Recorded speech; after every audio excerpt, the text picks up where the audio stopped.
कहानी शुरू होती है और हम भड़वा बैंगन नाम के एक बूढ़े आदमी को देखते हैं जो हमें अपनी कहानी सुनाता है। वो बताते हैं कि जब वो बचपन में अपने भाई के साथ खेलने जाया करता था तो उसकी माँ उसे अपना बनाया हुआ लंगोट पहनाकर भेजती थी, जिसको पहनने से उसके टट्टों की जाती थी और इसी वजह से वो अपनी माँ से भी हमेशा नाराज रहता था। भड़वा बैंगन जब 12 साल का था तो उसे नाई की दुकान पर जाना बहुत पसंद था। अब आप लोग सोच रहे होंगे कि शायद इस बच्चे को अपने बाल कटवाने का बहुत शौक होगा, लेकिन ऐसा नहीं है। उस दुकान पर चूचीबाई नाम की एक औरत काम करती थी जिसकी चूचियां बहुत बड़ी बड़ी थी। चूचीबाई शादीशुदा नहीं थी, लेकिन शहर के सभी मर्दों के साथ उसके नाजायज संबंध थे।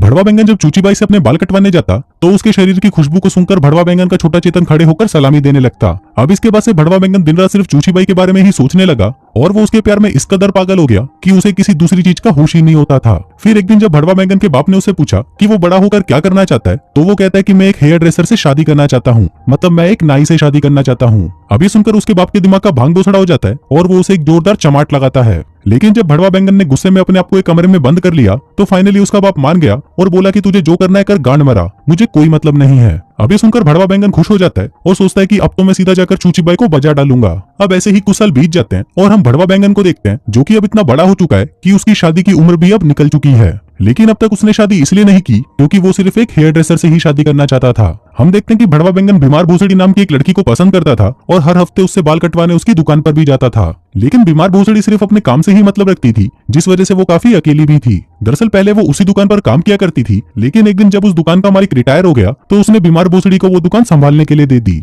लेकिन उसकी इस तरक्की से उस दुकान पर काम करने वाली बाकी लड़कियों से जलने लगी और फिर धीरे धीरे करके सभी उसे अकेला छोड़कर वहां से चली गयी, जिसके बाद बीमार भोसड़ी को अकेले ही वो दुकान चलानी पड़ी। हम देखते हैं कि भड़वा बैंगन की दोस्ती बीमार भोसड़ी से तब हुई जब वो अपनी लाइफ में पूरी तरह अकेली हो चुकी थी। भड़वा बैंगन बीमार भोसड़ी से दिलो जान से प्यार करता था, लेकिन बीमार भोसड़ी उसे सिर्फ अपना एक अच्छा दोस्त समझती थी। एक दिन भड़वा बैंगन को याद आता है कि बचपन में उसके बाप ने उससे कहा था कि इंसान को कभी भी हार नहीं माननी चाहिए। जिसके बाद वो बीमार भोसड़ी के पीछे एक भूखे नंगे भेड़िए की तरह पड़ जाता है और उसे अपनी दिल की बात बताने के लिए उसके पास जाता है। भड़वा बैंगन जब उसके हाथों से अपने बाल कटवा रहा था तभी उसके शरीर से आने वाली खुशबू से उसे उसके बचपन के प्यार चूचीबाई की याद आ जाती है। इसके बाद हम देखते हैं कि बचपन में जब रोज की तरह भड़वा बैंगन चूचीबाई को देखने के लिए जाता है तो वहां पहुंचकर उसे पता चलता है कि चूचीबाई ने खुदकुशी कर ली है, जिसको देखकर वो शॉक्ड हो जाता है और अंदर से पूरी तरह टूट जाता है। इसके बाद बाल कटवाते वक्त भड़वा बैंगन बीमार भोसड़ी से कहता है कि वो उससे शादी करना चाहता है, लेकिन बीमार भोसड़ी इसका कोई जवाब नहीं देती, जिस पर भड़वा बैंगन उससे माफी मांगकर वहां से चला जाता है। उस रात वो सिर्फ बीमार भोसड़ी के बारे में ही सोचता रहता है और अब वो उसके प्यार में पूरी तरह बावलीगंड हो चुका था और वो चाहकर भी उसे भुला नहीं पा रहा था,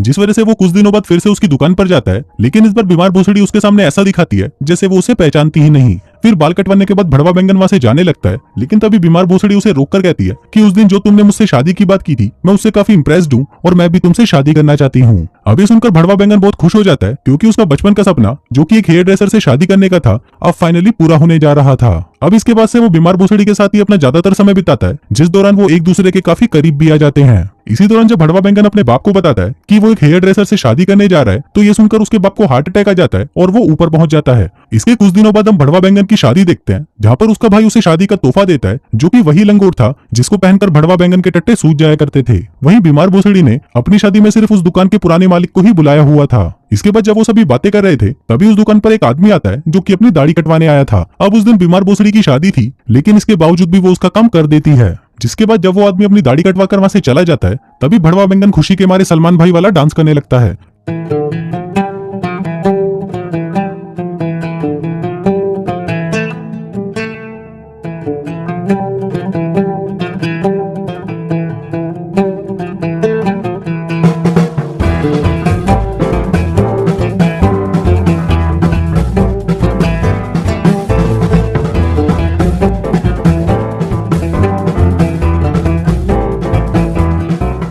इसके बाद वो दोनों एक छोटे से हनीमून पर जाते हैं और हनीमून से वापस आने के बाद वो दोनों अपना ज्यादातर समय उसी सैलून के अंदर एक साथ बिताते हैं। फिर एक दिन उनकी दुकान पर एक आदमी हड़बड़ाते हुए आता है और बीमार भोसड़ी को जल्दी से जल्दी उसके बाल काटने को कहता है। फिर कुछ देर बाद उसके पीछे पीछे वहां पर उसकी वाइफ भी आ जाती है और उसके मुंह पर एक जोरदार चमाट मारकर वहां से चली जाती है। फिर उसकी वाइफ के जाने के बाद वो आदमी बीमार भोसड़ी से कहता है कि उसकी वाइफ बहुत अच्छी है और उसके 3 बच्चों के साथ साथ वो उसके घर को भी बहुत अच्छे से संभालती है। अब कुछ देर तक अपनी वाइफ की तारीफें करने के बाद वो आदमी भी वहां से चला जाता है। अब इतने ही टाइम में वो दोनों भी समझ जाते हैं कि शादी के बाद पति पत्नी को क्या क्या झेलना पड़ता है। लेकिन अभी तो इन दोनों का प्यार नया नया था, तो ये दोनों दिन रात एक दूसरे के साथ घचाघच करके ही अपना मनोरंजन किया करते थे। फिर एक दिन सैलून के अंदर एक औरत अपने बच्चे को लेकर आती है जो कि वहां पर आने से डर रहा था। वहीं बीमार भोसड़ी उसे संभालने की कोशिश करती है, लेकिन वो उसे संभाल नहीं पाती। लेकिन तभी भड़वा बैंगन उस बच्चे के सामने अपना सलमान भाई वाला डांस करने लग जाता है।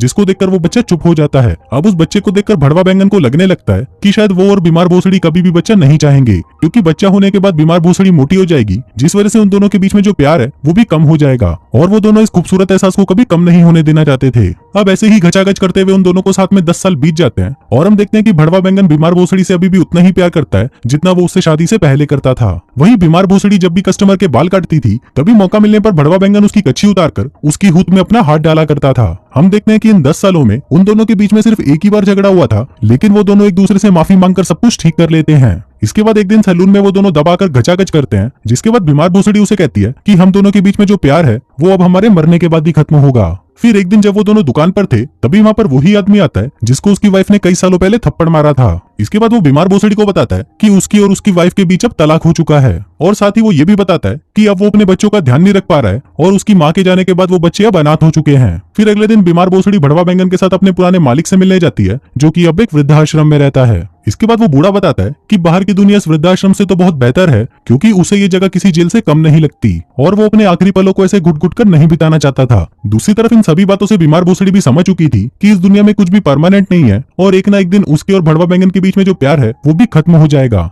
लेकिन वो इस खूबसूरत एहसास को खत्म नहीं होने देना चाहती थी, इसलिए वो भड़वा बैंगन के साथ आखिरी बार घचाघच करती है और उसे छोड़कर वहां से चली जाती है। उधर भड़वा बैंगन को लगता है कि शायद बीमार भोसड़ी उसके साथ मजाक कर रही है, लेकिन ये कोई मजाक नहीं था। दूसरी तरफ बीमार भोसड़ी एक डैम के पास पहुंचकर पानी में कूदकर अपनी जान दे देती है, क्योंकि वो नहीं चाहती थी कि उसका प्यार कुछ ही पलों के लिए हो, इसलिए वो अपनी जान देकर अपने प्यार को अमर कर देती है। और साथ ही हमें यहाँ पर यह भी पता चलता है कि ये साली दिमागी रूप से बीमार भी थी। बीमार भोसड़ी ने मरने से पहले भड़वा बैंगन को एक खत भी लिखा था, जिसमें उसने इस बात का जिक्र किया था कि मरने के बाद भी वो भड़वा बैंगन से हमेशा प्यार करेगी। इसके साथ ही उसने ये भी लिखा था कि अब भड़वा बैंगन उसे भूलकर अपनी लाइफ में आगे बढ़ जाए। अब ऐसे ही कुछ दिन बीत जाते हैं और हम देखते हैं कि भड़वा बैंगन अब उसी सैलून में रहकर उसको चलाने लगता है और वो अपने आने वाले सभी कस्टमर्स के साथ काफी अच्छे से बात करता है और सभी को अपना सलमान भाई वाला डांस भी दिखाता है। वो सबके सामने ऐसा दिखाता है कि वो बीमार भोसड़ी को हमेशा के लिए भुलाकर अपनी लाइफ में आगे बढ़ चुका है, लेकिन बाद में हमें पता चलता है कि ये तो सिर्फ उसका एक दिखावा है जो कि वो अपने आप को खुश रखने के लिए करता है। असलियत में तो वो अंदर से एक जिंदा लाश बन चुका है जो सिर्फ बीमार भोसड़ी के बारे में ही सोचता रहता है। यहाँ पर हम देखते हैं कि भड़वा बैंगन का जो पहला प्यार था उसने खुदकुशी करके अपनी जान दी थी और उसके आखिरी प्यार ने भी खुदकुशी करके ही अपनी जान दी है।